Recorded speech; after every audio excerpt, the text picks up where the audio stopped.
Hey, everybody. Welcome back to another episode of Dr. Homebrew. This is yet another holiday episode, holiday beers, mainly so we can charge beers to Justin. But more importantly, it's 8 days or whatever till Christmas. I don't know when this will be out, hopefully before then, but maybe not. Even if you miss this show and you don't know what to bring to holiday parties because it's already over, go to Bevmo, go to Total Wine, go to your local liquor store, whatever, and look for some of these beers that we're going to be talking about today, because these are pretty good winter beers, holiday beers, stuff that you might not think about for winter, some that you might, I don't know, some that I've never heard of before.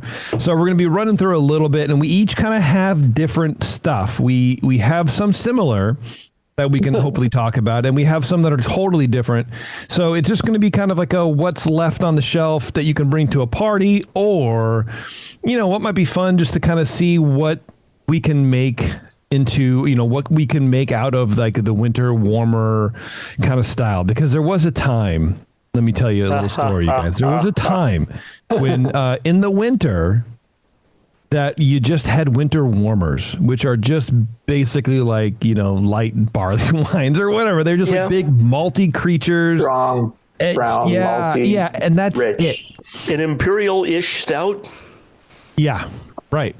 And so it's kind of evolved as everybody's drinking patterns and drinking habits have evolved as well. And kind of our concept about what beer is and what a winter beer is. Mm-hmm. And now it's just a festive beer. Maybe it has a weird label or, whatever, something different that people do. So I'm excited to try some of these, and we're kind of just going to do it on the fly. It's kind of just going to be like the Dr. Homebrew Christmas party. It's kind of like when Charlie Brown's friends went to Charlie Brown went to the Christmas tree lot, and there was like a twig left, and that was his tree. And that's kind of like maybe these beers. Maybe they're with a little bit of love, they'll grow into a big, beautiful Christmas tree. We'll see. Yeah, big but aluminum trees and it's going to be informal, and we're just going to be hanging out and drinking some of these beers, and we're going to be talking about them a little bit. We're going to try to stick to as much of like style guidelines as possible, because we do want to bring some sort of information to the shows, and we can kind of talk about where they would land and give them a score, give some tasting for sure. It's not just going to be three guys sitting around in different locations drinking beer. Let me tell you about this thing I'm drinking. So don't worry about that. But for now, what should we do? Cooper, you're the guy who usually drives what we drink and when. What are we doing right now? What should we drink? Well, for me, nothing screams festive holiday type beer like a good West Coast IPA. So I chose, no, this is actually just one I picked out because I wanted to buy it. It was very fresh, and it's a ghost town West Coast IPA called Purgatory, made with Nelson Experimental 586 and Simcoe hops at 7.1% ABV. And it smells wonderful, and I love how this is it's fresh. It tastes nice. The winter beer show, and the asshole comes with the IPA. When I go for Christmas, I don't bring any of these other things we've been tasting. I bring IPAs. Sorry. When you go for June 3rd, you bring IPAs. Of course you do. Yeah.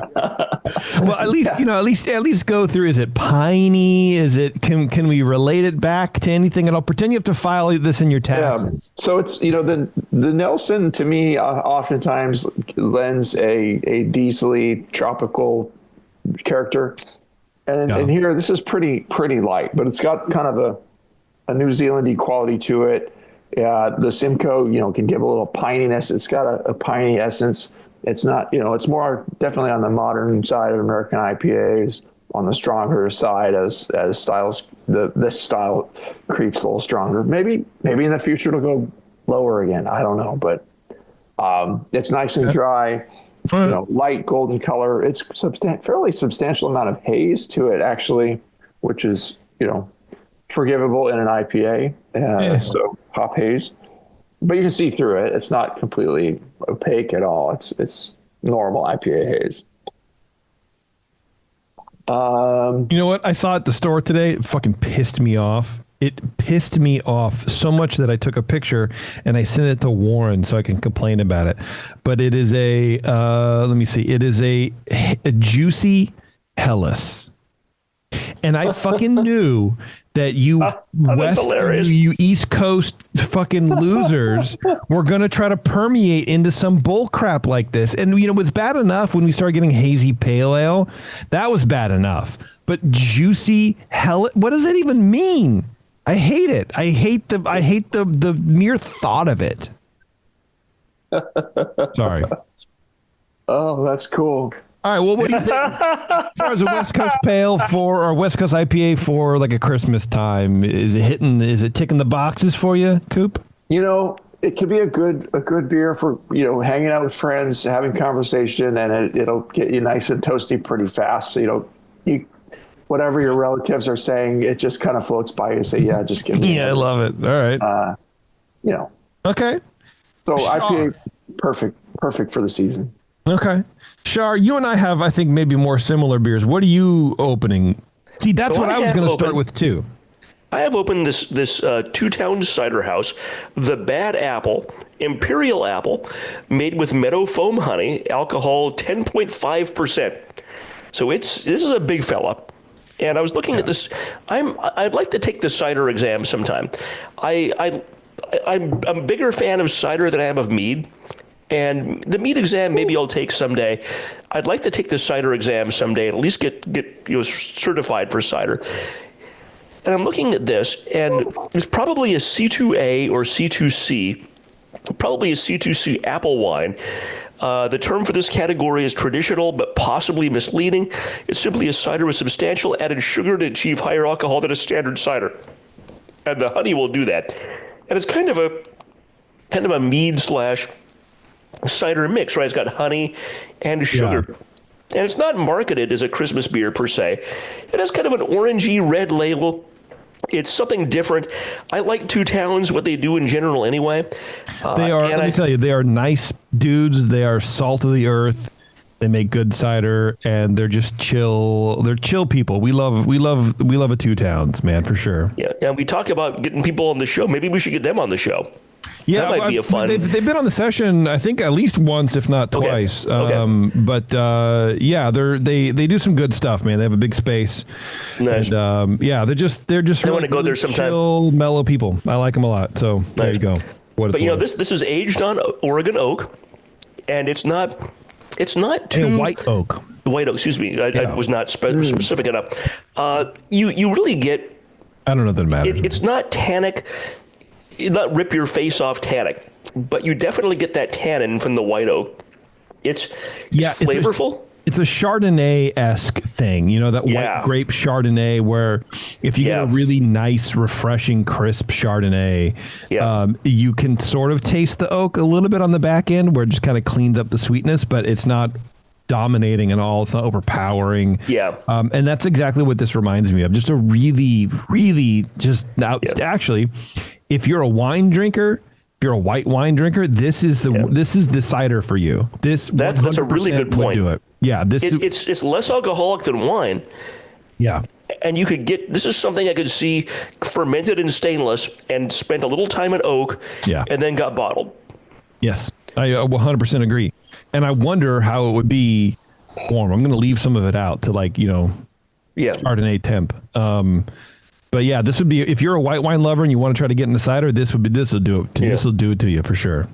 I really like this beer. This cider. Excuse me. Yeah. This is it's something unusual. It's something different. You know, we've talked about, you said, Jason, at the beginning of the show, that what we think of as a winter beer, quote unquote, has changed over time. And I would consider this a nice winter beverage.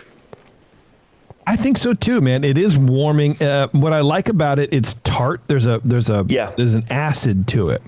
Yeah, that's more so than like sometimes you can get these sort of like tart Chardonnays. It's more than that. But there is a nice little lovely apple hit at the end that cleans everything up. But it's that tartness to me that kind of struck me off guard at first. Yeah, like a really nice sour apple, right? Like a nice Granny Smith. But deeper apple flavor than that. And this C2C apple wine, these style guidelines say it comes closer to a white wine than any other style. Boom, you're totally right. Yeah, there you go, man. Locked in. I wish I could have found a bottle of that.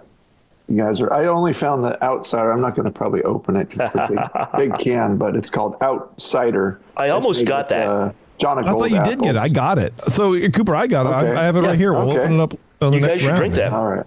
Yeah, we can do that. That one's only 5%. So they had a bigger bad apple at the Bevmo, but I thought, nah, we don't need to get the double imperial cider. Yeah, they do a lot with it too, and I'll be honest with you, I haven't had too many ciders from. There's not a lot of cider makers that I like. I think a lot of cider makers, for me, on the West Coast, they do, we do the American thing. I'm just going to be a nationalist for a second, where it's like, it's high alcohol. That's what we're trying to go for. We're trying to cram as much alcohol in. I like a European cider. I like a French cider. It's like more typically lower alcohol. There's way more flavor. There's a lot of there's more flavorful apples, I guess.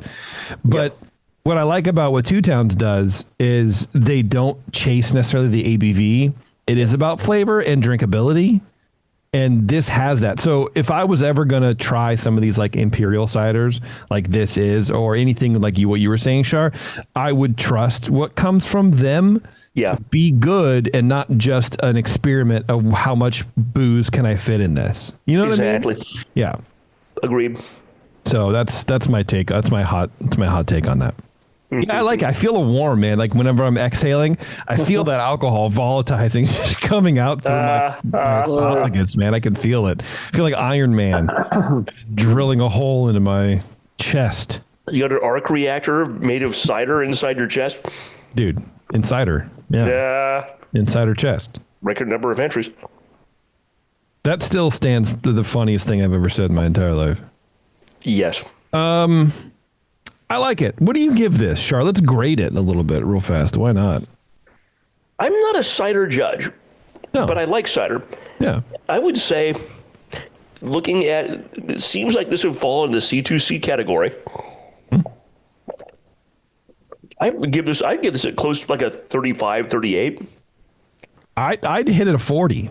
Yeah. Easily. Yeah. I wouldn't dispute you on that. Not having the guidelines in front of me for it, I can't imagine that it's going to be very different. Actually, that's really stupid to just give it a score without even seeing any sort of parameters for it.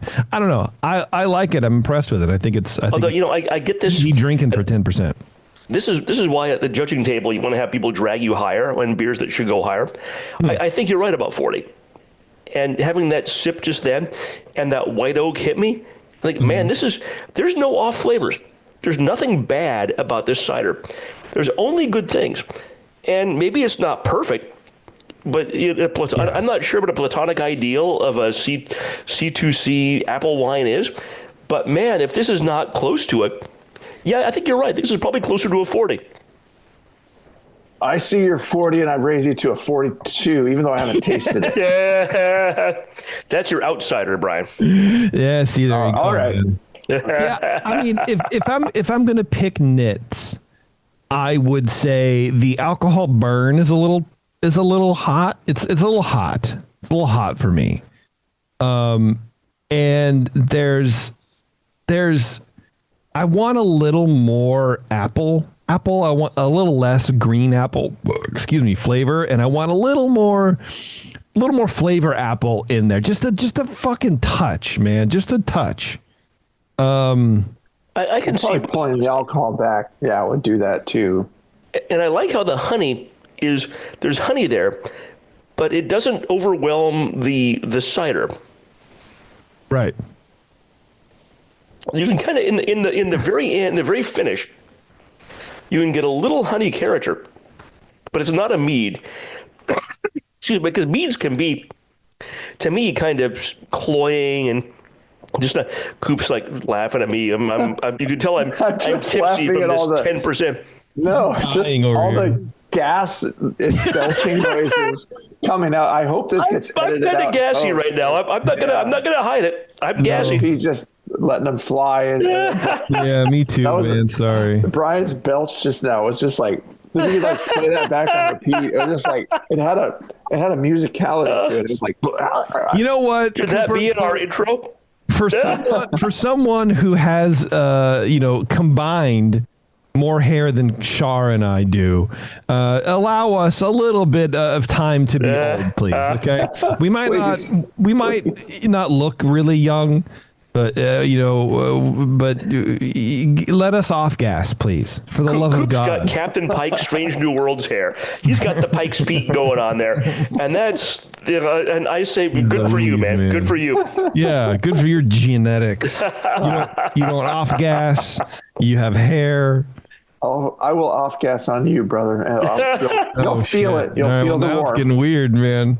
All right, well, good stuff. I like this. I think this is fun. This is a good cider. Yeah. Good pick, Shar. Good pick.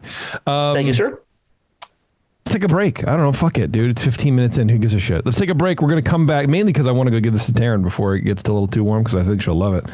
We're going to come back. I have at least 3 more beers here. I was corrected that we've already done the St. Bernardus Christmas Ale. Let's do it again. Why not? I mean, do you have it? Well, I mean, I guess I could. I don't know. We'll see. But why not just do it? Who cares? But coming back, we have anyway. We have more beers to try. So hang on, everyone. It's Dr. Homebrew. We'll be right back. All right, thanks for sticking around, everybody. We are back. We're running through some Christmas beers. It's the Dr. Homebrew Christmas Holiday Party. Just get your sleigh bells ringling, jing, jing, jingling, something. Here we go. So, JP, you got the winter welcome ale, didn't you? The Sam Smiths. Yeah. The Sam Smiths. Yeah, absolutely. Yeah. You want to pop that? I think we should do that. That's probably the most festive beer I have besides the IPA. Haven't we done that before? Maybe. Did we? I don't know. Probably. Maybe. I mean, this is like one of the classics. Yeah, it's one of the more recognizable winter beers. I bet we have, but you know what? Fuck, I love a Sam Smith's. I am a sucker for Sam Smith's, specifically the Nut Brown, but their organic cider, they do an organic apple cider, is awesome. Really? It is very, very good. Yeah. It's expensive, but it is, as far as like commercial imported ciders go, it's very good. There's nothing bad from Sam Smith's. Yeah. From maybe if it's sat on the shelf for 2 years, it might get oxidized. That's what I was going to say. But there's nothing bad that Sam Smith makes. They're amazing. Dude, no, that's what I was going to say. The only bad things I have ever had from them have been due to storage. That's it. Well, this was one, unlike the Santa's Butt and the Bad Elf that we had on the prior show, I didn't even look at the labels on those. I just assumed they were like spiced, horrible monsters of some kind and high alcohol. But this one I looked at, it's like, okay, it's, there's no spices advertised on this. It's a winter welcome ale, 6% ABV, brewed at Yorkshire's oldest brewery. And a nice label, Sam Smith, their nice bottle with the raised lettering. I'm like, this looks like something I want to try. So I was enticed by this bottle. This is the thing about this marketing.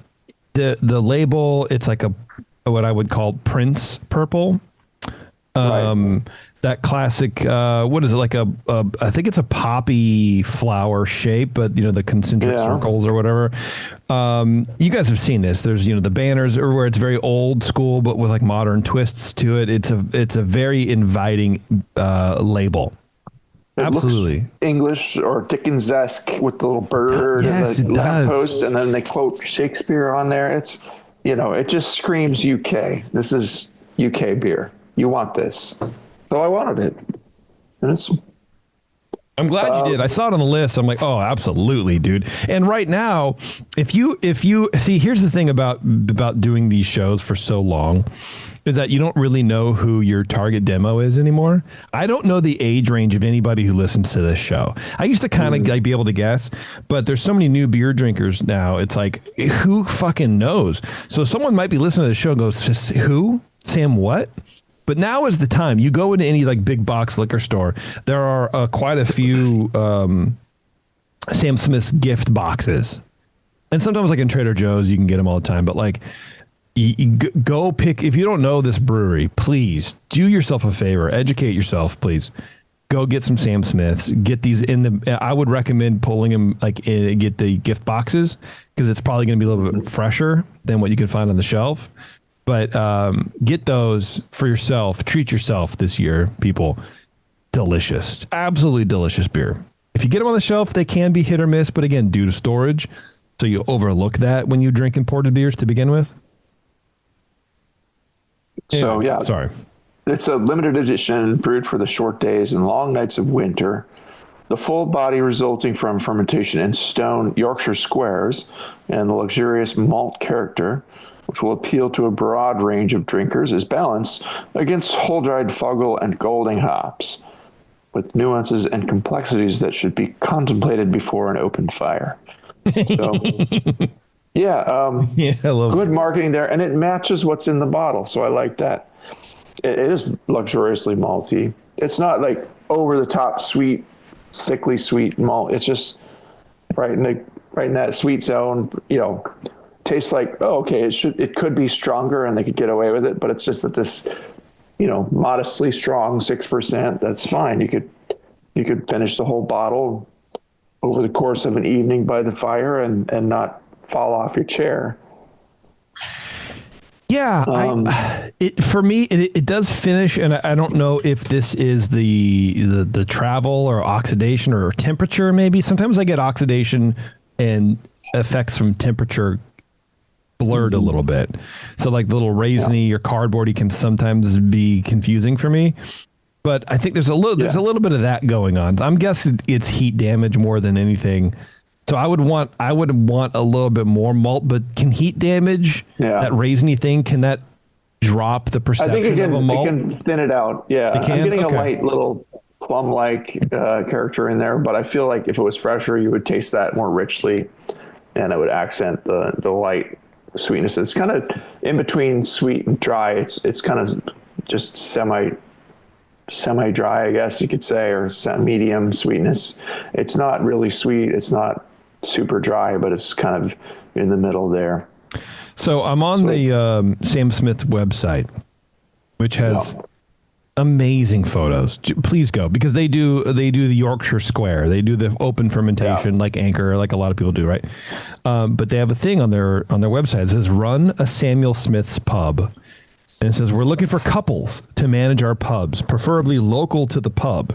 In every case, a good manager's flat is provided rent-free with no utility costs. Wow. We prefer to recruit couples who haven't run a pub before and are from the communities near to where our pubs are situated." So I immediately regret reading that, but I want to apply. "We give full training at the brewery, including a personal license course. We don't charge for the training except £39 for the personal license course and £1,000 deposited fidelity bond in the all our managers are salaried. Wow. We require both managers to work full-time in the pub and have no other job." So what part of the UK you guys all want to move to? Dude, right? Yeah.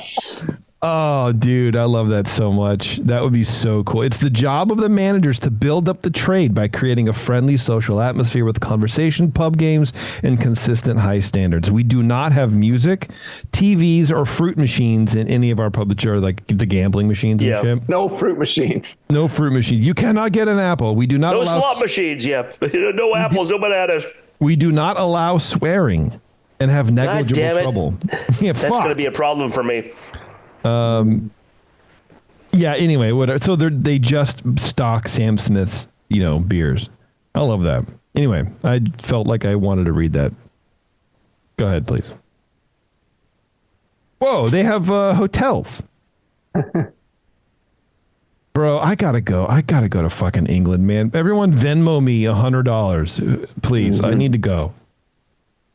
Need to reinstate the BN Army.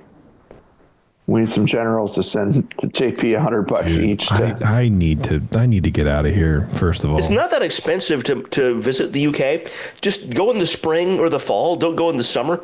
That's when the airfares and hotels are the most expensive.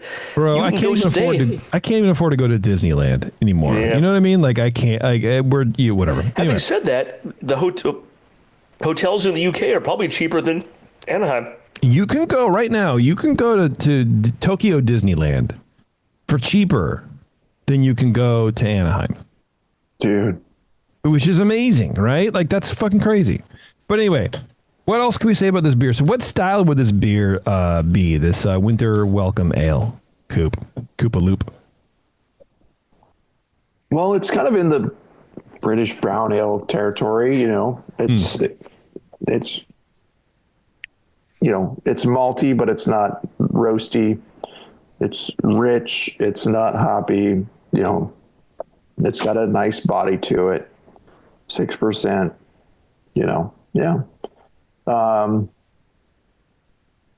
seeing if I can. I'm getting on their website mainly to find. Would be on the high end of British brown ale, but malty, caramelly brown British ale without the roasted flavors of porter, balanced and flavorful. Usually a little stronger than most average UK beers. I mean, it hits the spot there. Lightly sweet, malt aroma with toffee, nutty, or light chocolate notes, light to heavy caramel quality. I mean, this isn't richly caramelly, but it's leaning more towards caramel than anything roasty. It's just got a generic kind of medium dark malt note, English, toffee-like. But yeah, toffee is acceptable. Reddish, kind of a reddish color. It kind of it's not smacks brown, but a little bit of like that English brown malt that I think Shar hates. There's a little. There's a little bit of lighter and yeah, like English brown malt to me always tasted tart. There's a tartness to that. If you 100%. Use a little bit more than like what you probably should. And that's what I get here, but I don't know if it's the age or not the age, but the travel conditions and stuff like that. It's like Special B or vanilla. It's so sensitive that extra few molecules over a threshold is too much. Yeah, right. This is kind of a amber, a deep amber colored beer, and that's acceptable for British brown. It can go to reddish brown color, but dark amber to dark reddish brown. It doesn't need to be bordering on black to be a British brown. So yeah, I don't know. That might be a good place to put it. It's on the stronger side, maybe on the lighter color side, but it's definitely not porter-like or it's not a mild by any stretch of the imagination. No. Yeah, it's, what? I think you're right. I think there's not much to say about it because it is. Yeah, it's not bitter enough to fall into the British bitter realm. Right. So yeah, well, and there's very little. There's not much to it, but what there is very good for this kind of weather. Sitting around the fire or just like opening presents. You crack one of these open in the morning, you are coasting for the rest of the day. This is great. Yep. This is awesome.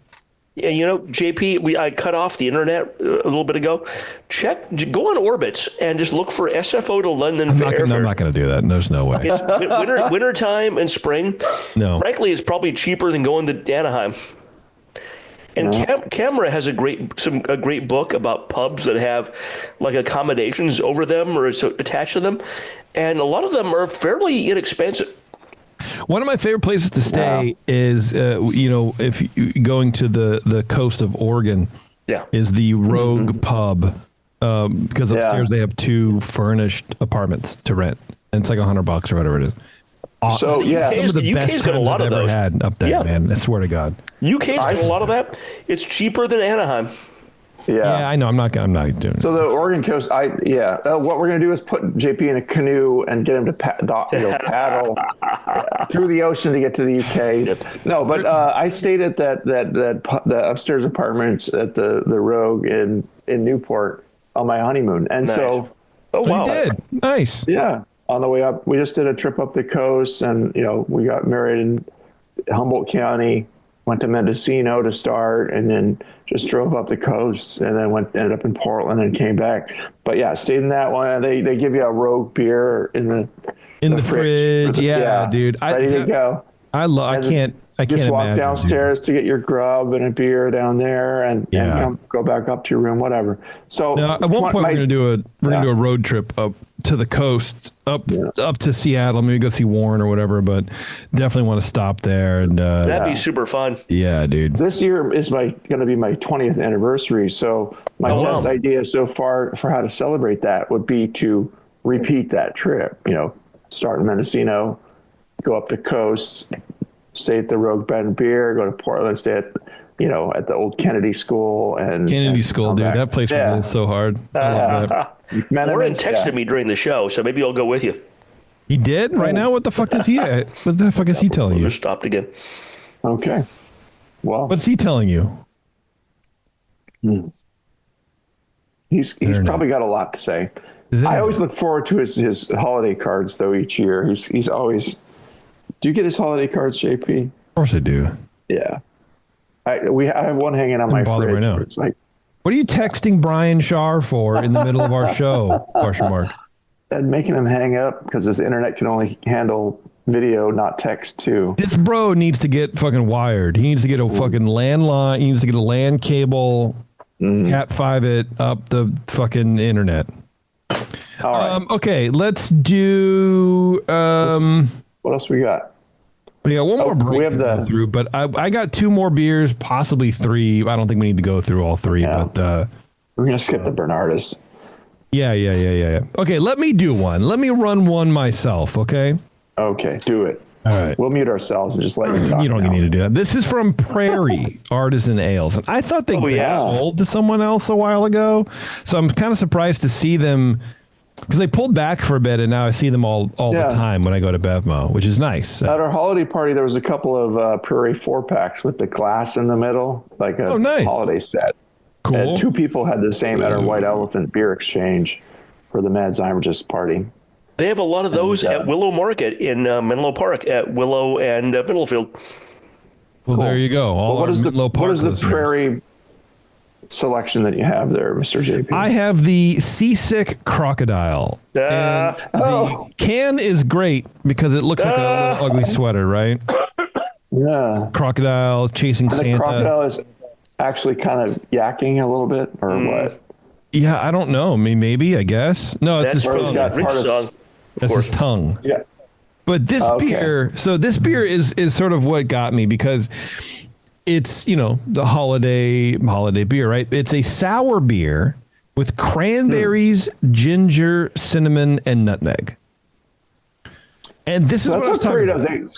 When they do a beer, they throw in a lot of different things. It's like, okay, you did the kitchen sink beer again with all these things in it. But then when you taste it, usually you get a little bit of everything that's listed there. It's like, okay. So that's unlike the cranberry drink that we had in that last show for that one beer. You shut your mouth. The Shiner Christmas beer, yeah.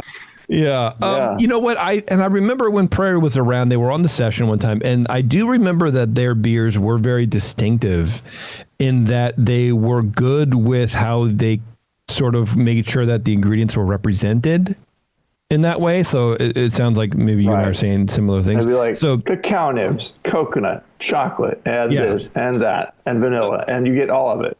So the color is like a pink grapefruit juice, which is interesting. You know what I mean? Probably, the cranberries, right? And this is what I mean. Like, winter beers are no longer just about high alcohol, high flavor, a lot of malt character. I've never heard of a sour beer being sold as like in the winter style. And you can only really say that because of the label, right? But it's 6.3%. I mean, during the holidays, what better way to celebrate than adding more acid on top of the already acidic food choices that you're going to be eating during the holidays and getting acid reflux like acidic. Crazy. What foods do you eat during the holidays that are acidic? Turkey and ham and yams. That's what Gaviscon is for, man. I don't know. I always get acid reflux when I eat too much during the holidays. Well, that's probably just the eating too much. Gaviscon. I'm older than you. I recommend it highly. I'm a gravy fiend. Mm-hmm. You are your gravy head. I'm the kind of person who has a little bit of potatoes in my gravy. I'm trying to find the beer on their website, so indulge me. I'm looking at their website, by the way, Prairie Artisan Ales. They have some pretty funny beer labels. It's pretty funny names, man. I like it. They have a good marketing. They have a good brand going on. But anyway, maybe you guys can find it for me while I talk about this beer. But smelling it, the ginger pops out really hard, and I like that. It smells more like gingerbread than like ginger, like candied ginger or whatever, which is very interesting to me. Ginger is that kind of a spice. If it's in there, you're going to get it. Yes, absolutely. I remember I did a homebrew once years ago with I caramelized ginger and I threw it in like the secondary and it came out really nice. It was like an English IPA kind of thing. It was really good. Yeah, I enjoyed it a lot. But yeah, this you can smell the nutmeg and that ginger with the kind of malt in the background, even though it's a sour beer. I don't smell it cranberries necessarily, anything kind of like tart. Nothing that would betray the true form of this beer, which is a sour beer, supposedly. Again, I haven't tried it yet, but it doesn't smell sour. It just smells like a confectionery. But it tastes sour. Wow. What the fuck am I drinking? Wow. It changed on you there. It did. Well, it's. You ever watch that show? Is It Cake? Why would I watch that kind of a show? It's on Netflix. Okay. It's great. It's a baking competition. We love like Alice. It's our family time. Okay, so then they blindfold people and put something under their nose. No, that's called the game. That game is called What's in Schumann's Mouth. No, Is It Cake is they have like professional bakers and amateur bakers, or, and they try to make realistic looking cakes. So it's like, is it a hiking boot or is it cake? And then they have judges in the entertainment industry come and they have decoys. So they have a ski boot, an actual ski boot, 2 or 3.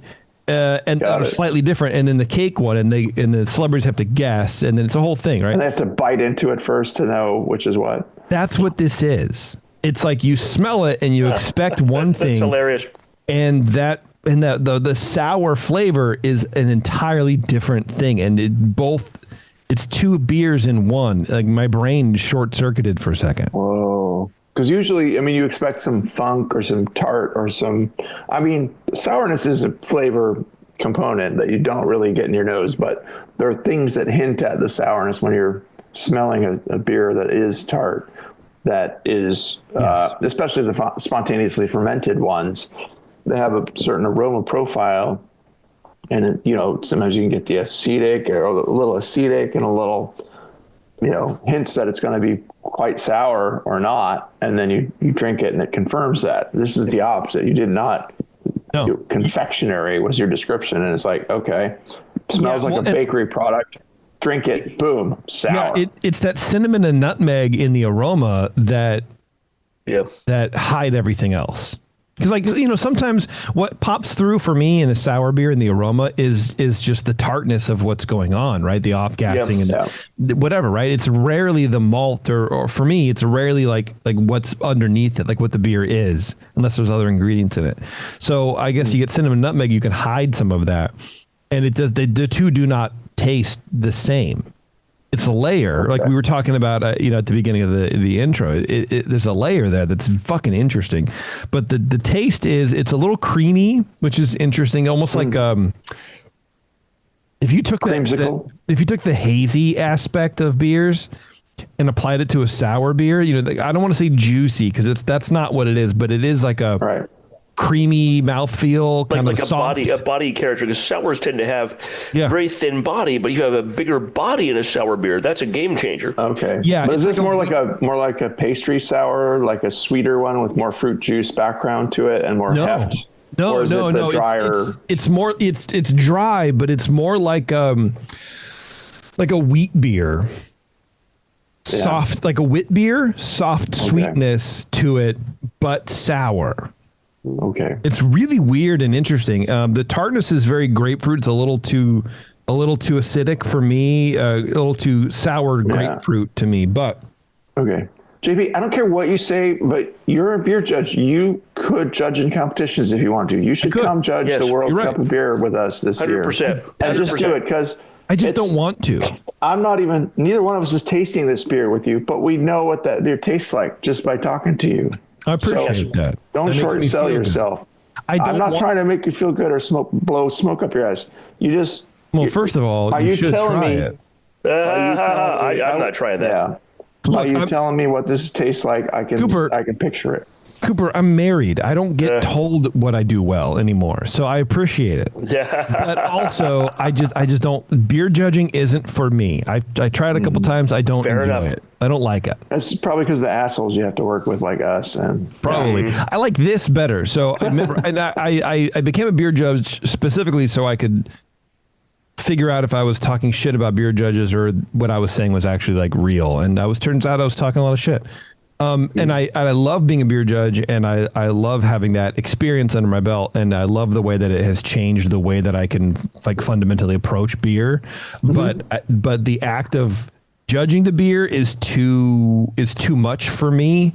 I don't want to. I just don't want to do it. Yeah, it's 12 beers in a row, because for me, after the beer 4 or 5, it's hard. I get fuzzy. Oh, yeah. Fatigue will set in. Yeah, okay. And so it's not my thing. It's for other people, and I encourage it, and I think everybody should do it. Fair enough. But when you come judge my competition, we'll put you on a really light table with styles that you like. Okay. Well, you'll be with good people. You'll be fine. We'll see. You know, it's funny. So the Prairie brews in Oklahoma City now, but are we? I think I'm having internet problems again. God damn it, Shar! Get a LAN cable.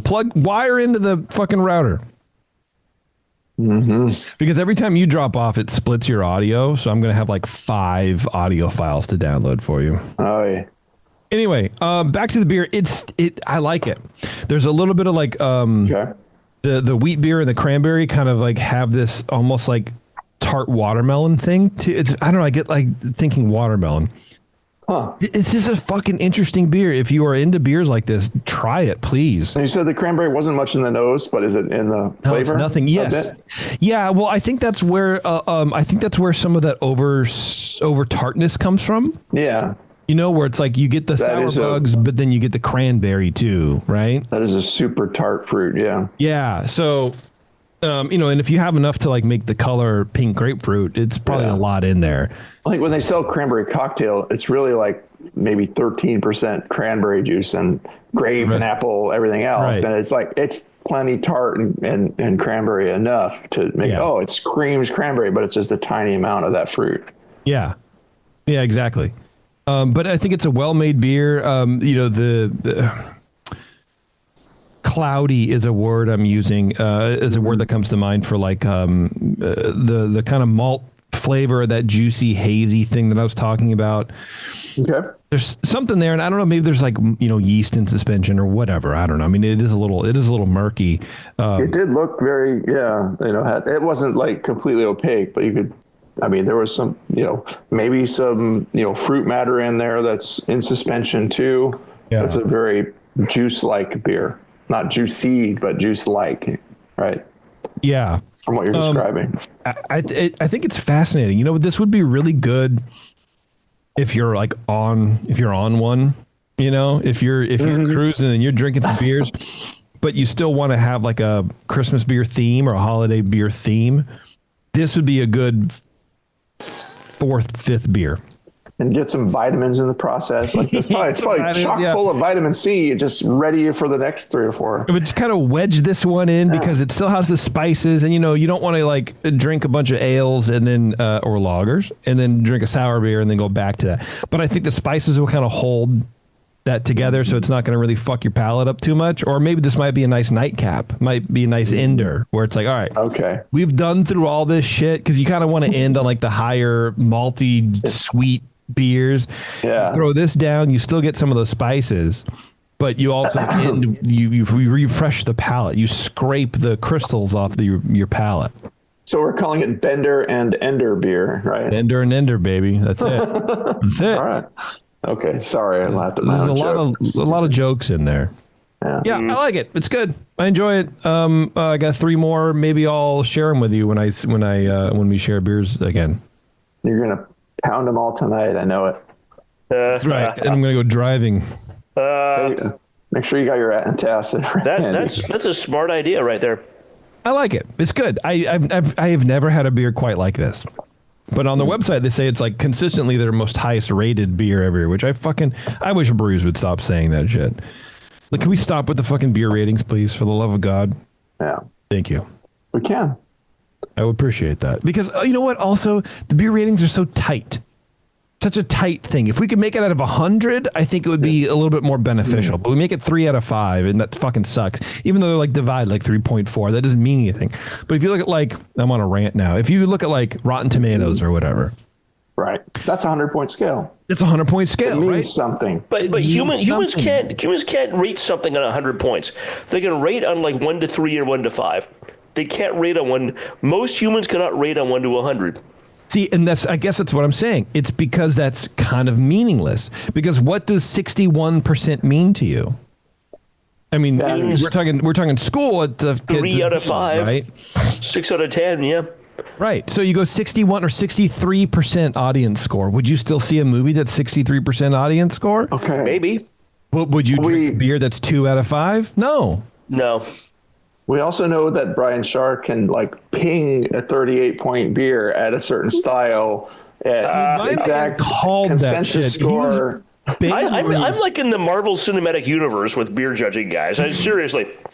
My man was Babe Ruth sauntering up to the plate and calling his shot and fucking nailing it and then, sucking his own dick. The other ones afterwards. don't matter. The first one is what mattered. And I got that 100%.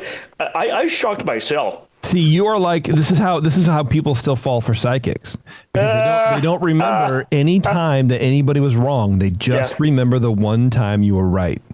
This is it. So now everyone's going to think that this is your legacy now, right? Have we taken Everyone's going to think I'm the beer whisperer or something. Something like that. Burper. Yeah. We've taken one break, right? So this will be our second. Let's take our second break. We'll come back. Let's drink this cider. And then let's go. I don't know. What do you think? Sounds good to me. All right. Hang on, everyone. It's Dr. Homebrew. We'll be right back. Profile. All right. Thanks for sticking around, everybody. We are back. We're going to wrap things up here with another cider. With another Two Towns cider, as a matter of fact. It's called Outsider.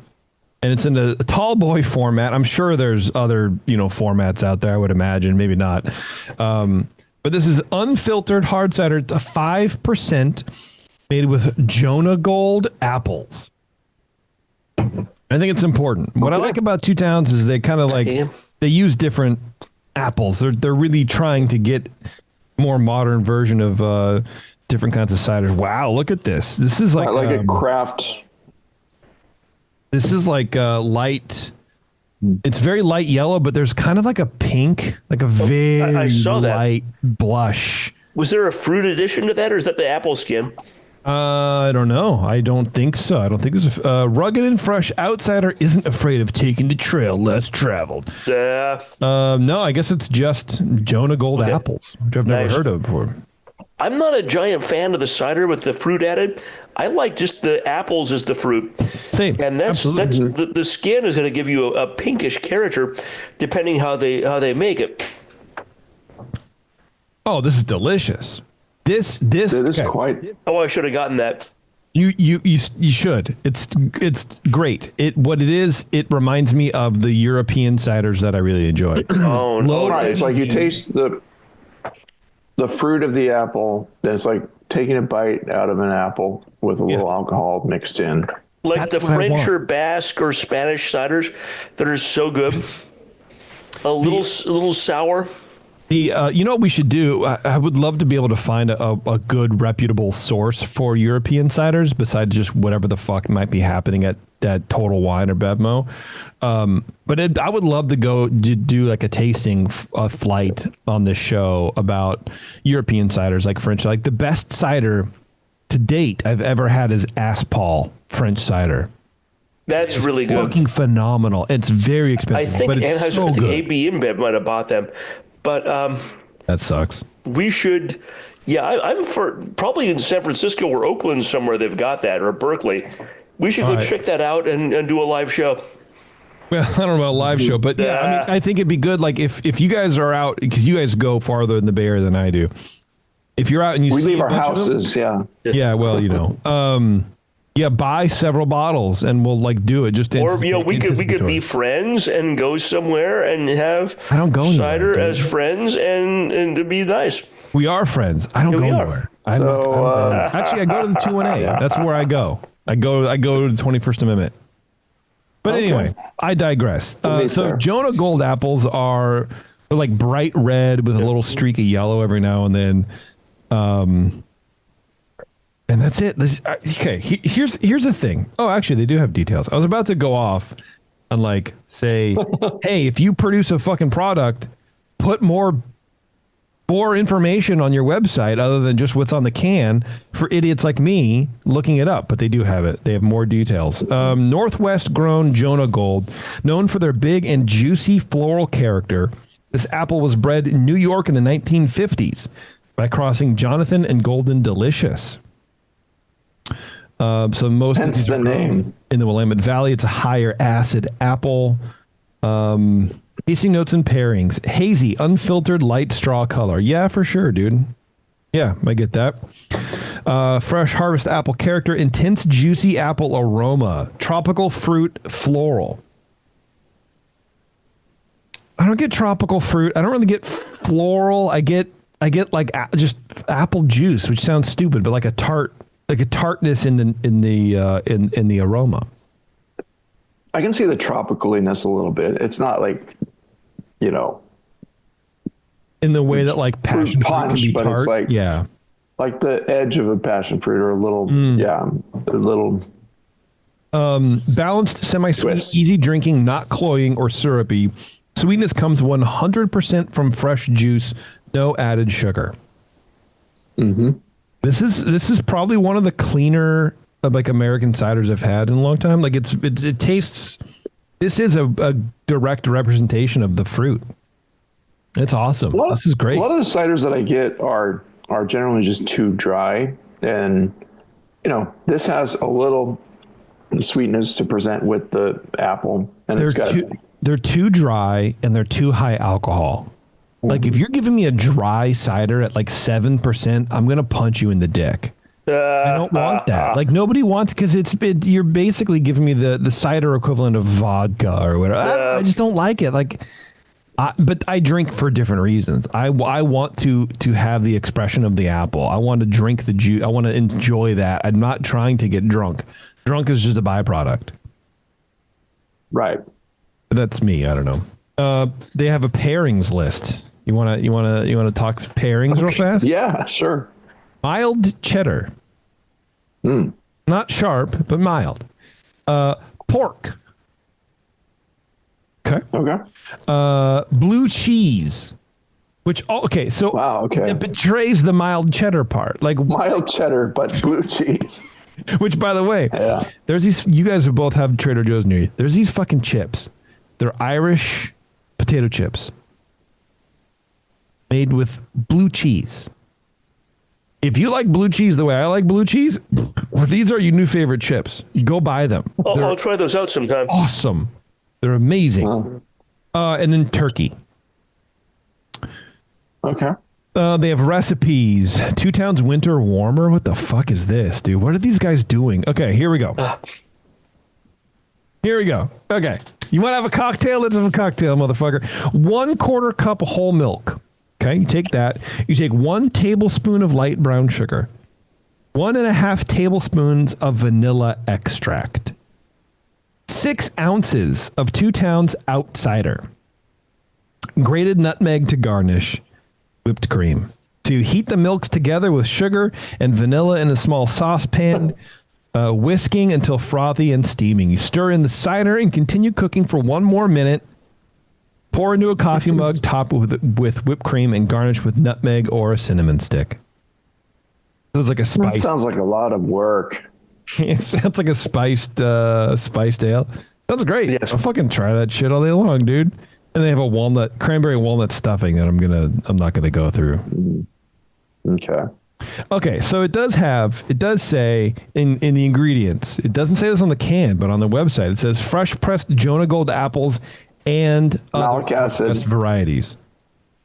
Oh, okay. Yeah, this just says Northwest apple juice, malic acid, and sulfites on the can. So, and I'm not hinting that they're hiding anything by any means, but I did find that interesting where it's not just Jonah Gold. Not just Jonah Gold, stuff. which I get. I mean, it's made with. Right. Yeah. And you're making this at in mass, at you make scale. Chardonnay with malic acid, right? Yeah. Yeah.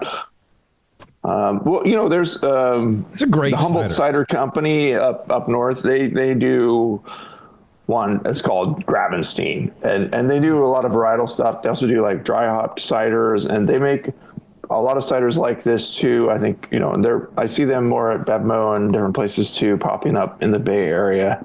But I go up to Humboldt County quite often, and I've gone to their tasting room. And they have skee ball in there. It's a nice little tasting room, but you get little samplers, and it's quite good. So we could have some of their stuff sometime too. Two Towns, yeah. I'm impressed with this one.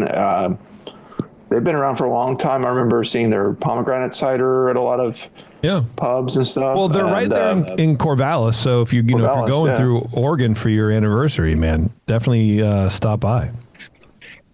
It sounds like a plan. Yeah. Sounds cool.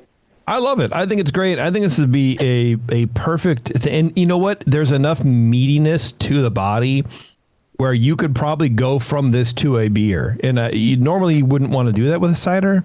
Yeah. But I think you could. I think this could carry. I think you'd be all right. Maybe you need an extra sip to like readjust your mouth pH. But now pitch this as a holiday drink though, like I did with the IPA. So blatantly wrong, but. Well, you know what? I'll tell you what. There's with these apples and the yeast that they use, there are kind of hints of the cinnamon, nutmeg, kind of softer, allspice kind of characters to it.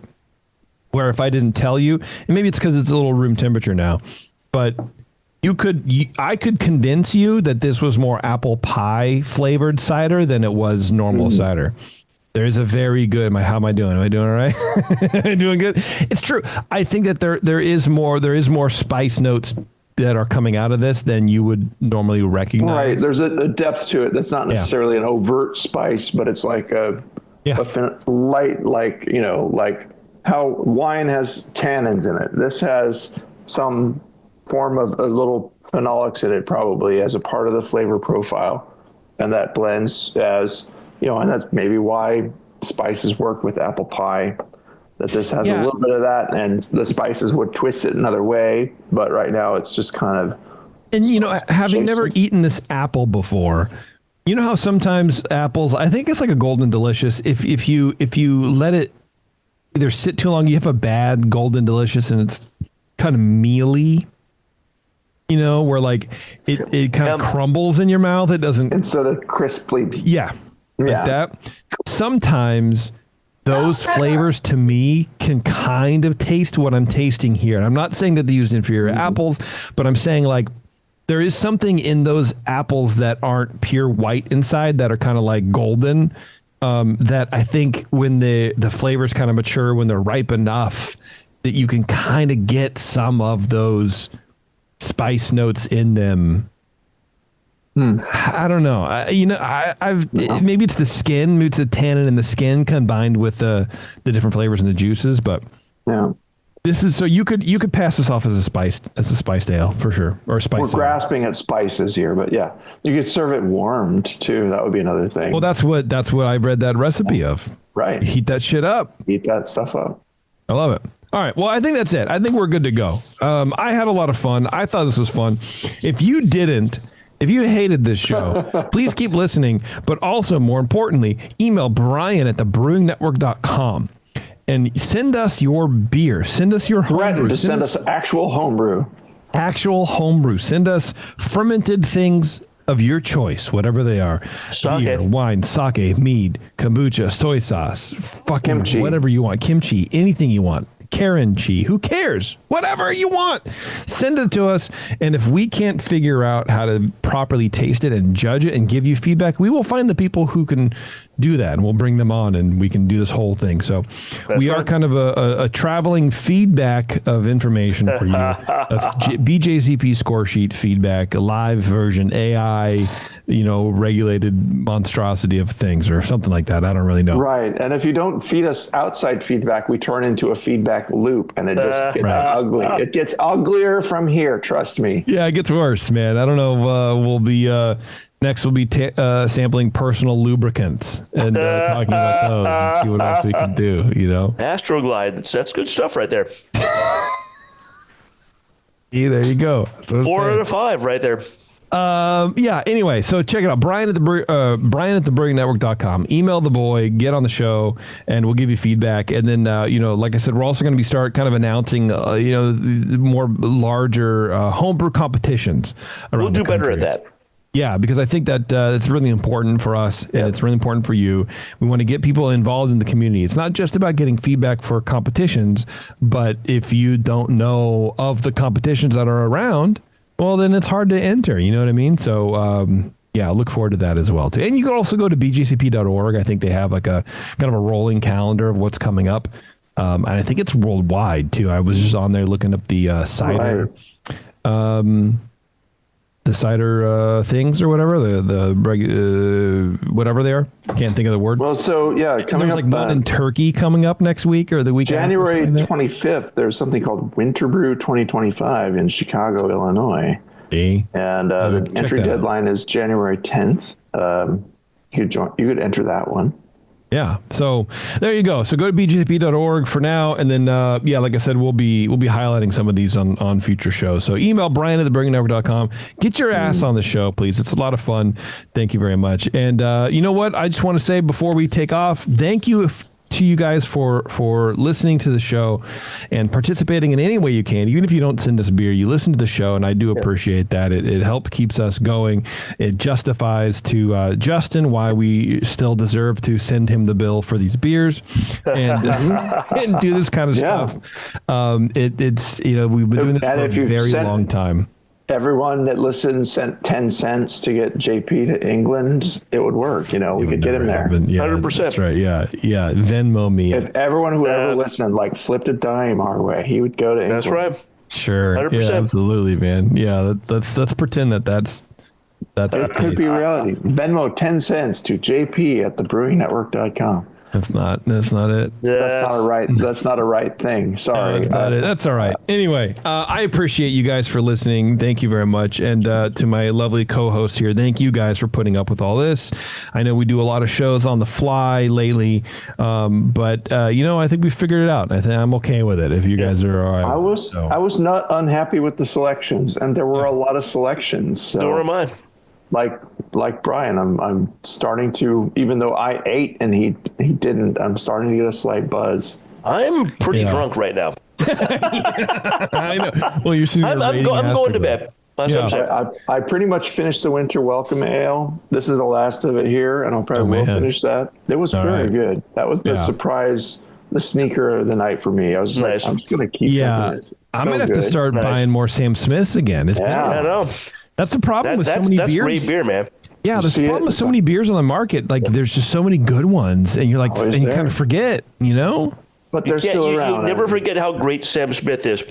I'm telling you, I'm going to try that. I'm going to either reach out to them, or first I'm going to start with Jamil because he knows everybody over there, and I want to see if he has a connect at Sam Smith to that would be so cool. A good interview. Maybe we can do that again, where we have to wake up early on a Sunday and Or the three of us could start. I'm okay with that. Concord, we could. I'm okay with getting up early on Sunday to have an interview with Sam Smith or somebody. Dude, that's amazing. Yeah, I would love that. All right, have to stop cursing, but yeah. Let's get out of here. I'll monitor my language. Let's get out of here. Thank you guys, everybody. See, I'm drinking a lot.